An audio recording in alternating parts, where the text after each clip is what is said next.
എല്ലാവർക്കും ചിന്നമണി കിച്ചണിലേക്ക് സ്വാഗതം. ഞാൻ ഇന്നിവിടെ ചെയ്യാൻ പോകുന്നത് ചിക്കൻ്റെ ലിവറും മാങ്ങയും കൊണ്ടുള്ള റോസ്റ്റാണ് ഉണ്ടാക്കുന്നത്. ഇതിലേക്ക് വേണ്ട സാധനങ്ങൾ: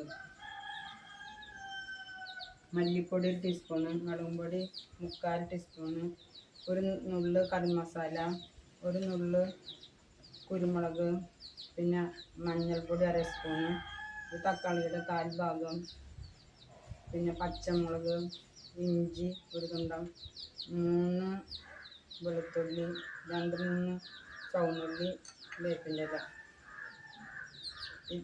സബോള ഒരു 4 ആവശ്യത്തിന് 4 അല്ലിയോളം കൊടുക്കും. 4 ആവശ്യത്തിന് വെള്ളം, ആവശ്യത്തിന് വെളിച്ചെണ്ണ. അത് ഞങ്ങളുടെ വീട്ടിലുണ്ടാക്കിയിട്ട് വെളിച്ചെണ്ണ. ഞാനൊരു ഗ്രായക്കായിൽ കഷ്ടി എടുക്കാനും പോകണം. ഉപ്പ് ആവശ്യത്തിന്. ഇനി കുക്കർ അടുപ്പത്ത് വെച്ച് ഇപ്പോൾ കുക്കർ ചൂടായിട്ടുണ്ട്. ഞാൻ അതിലേക്ക് വെളിച്ചെണ്ണ ഒഴിക്കുകയാണ്.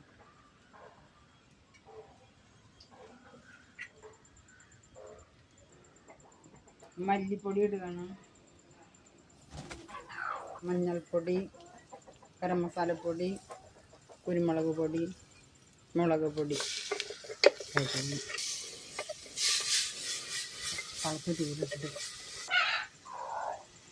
ഇഞ്ചി, പച്ചമുളക്, ചുവന്നുള്ളി, കറിവേപ്പില, വെളുത്തുള്ളി.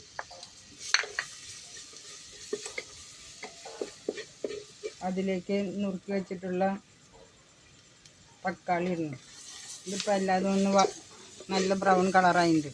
അതിലേക്ക് ഇറച്ചി വയ്ക്കും ഇടണം. ഇപ്പോൾ നല്ല മണം വരുന്നുണ്ട്. ഇപ്പോൾ നല്ല കളറായി മൂത്തിട്ടുണ്ട്. ഇനി അതിലേക്ക് വേവാനായിട്ട് കുറച്ച് വെള്ളം ഒഴിക്കുന്നുണ്ട്. ഇപ്പോൾ എല്ലാ ചേരുവകളും ചേർന്നുണ്ട്. ഇനി നമ്മൾ മൂടിയിട്ട് വേവിക്കാൻ പോകാം. ഇപ്പോൾ മൂടി വെച്ചിട്ട് ഒരു 5 മിനിറ്റ് കഴിഞ്ഞാൽ നമുക്ക് കുക്കറിൻ്റെ മൂടി തുറക്കാം. ഇപ്പോൾ 5 മിനിറ്റ് ആവാറായിട്ട് നമുക്ക് വെള്ളം വറ്റിയിട്ടുണ്ടെന്ന് തുറന്ന് നോക്കാം. ഇപ്പോൾ വെള്ളം വറ്റിയിട്ടില്ല. നമുക്ക് ഇത്തിരി സമയം വെച്ചിട്ട് നോക്കാം. വെള്ളം വറ്റിയിട്ടില്ല. നമുക്കൊന്ന് മൂടി വേവിക്കാം. ഇപ്പോൾ വെള്ളം വറ്റിയിട്ടുണ്ട്. നമുക്ക് മല്ലിയിലയും പുതിനയിലയും ഇടാം.